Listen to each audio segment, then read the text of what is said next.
Good morning and welcome to this presentation on the Liturgy of the Hours. My name is Christopher Karstens. I'm the Director of the Office for Sacred Worship in the Diocese of La Crosse, Wisconsin. I'm the editor and publisher of the liturgical bulletin called the Adoremus Bulletin. I'm an alum of the Liturgical Institute and am also currently a visiting faculty member for the Liturgical Institute. And I'm glad to be able to present this morning on the Liturgy of the Hours. And as we begin, I'd like you to consider this picture.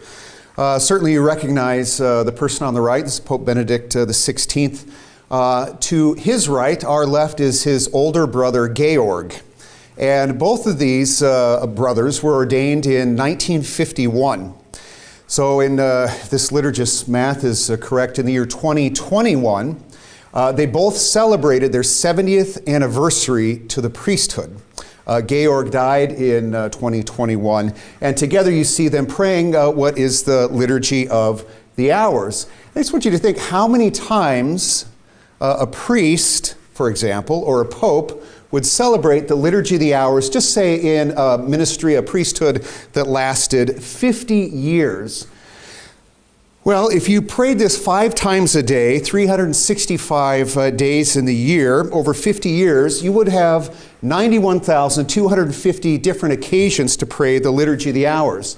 And if each of these times was 10 minutes each, this adds up to about 15,000 hours or 634 constant days.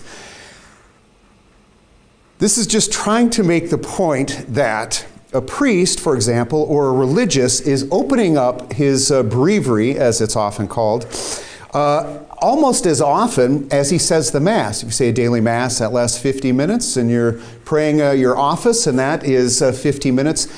You're using the breviary just as much as you are the Mass. And so the question is, if one is going to pray the Liturgy of the Hours that often, why don't we try to love it the same time that we do it, and that it's not just kind of random rote words. And that's what I hope to accomplish in this section together today. So what we're going to do over the course of the 5 sections is first talk about what's called the Laudes Canticum, or what is we would call the Hymn of Praise. And this is what is the reality of the Liturgy of the Hours, what's going on behind the scenes. Second, we're going to look at the foundations of the Liturgy of the Hours, how the Psalms, we're going to take a closer look at the Psalms and consider the different hours that make up the Liturgy of the Hours. Third, we're going to look practically how to actually pray one of the hours of the Liturgy of the Hours. Fourth, we're going to see historically how it is that we moved from Jesus' command to pray without ceasing, to pray constantly, to ending up with 4 volumes. This is one of the volumes, 4 volumes of a 2,000-page book. How is it that we got there over the course of time? And fifthly, we'll look at how is we can pray it more fruitfully, more spiritually.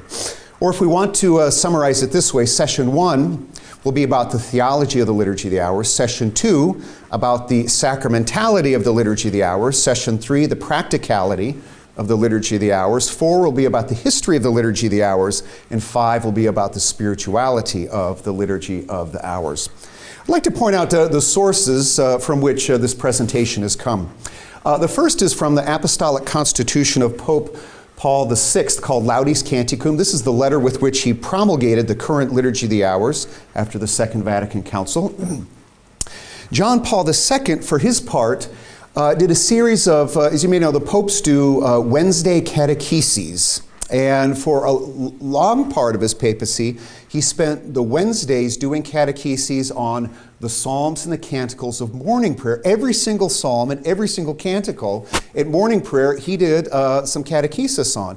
And then he began to do catechesis on the Psalms and the Canticles of evening prayer, and that's when he died. So Pope Benedict XVI picked up the baton and completed the catechesis on the Psalms. And he also wrote a letter called Verbum Domini in 2010. You might remember we celebrated a year devoted to St. Paul and the place of the Word of God in the church.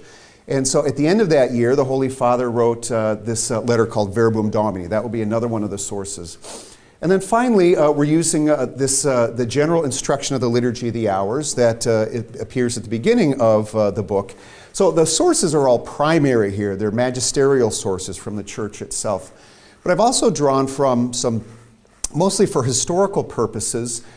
These are kind of standard texts, certainly in the area of the Liturgy of the Hours. The one is a volume of The Church at Prayer, edited by Martimore. And the other is Liturgy of the Hours, East and West, by Father Robert Taft.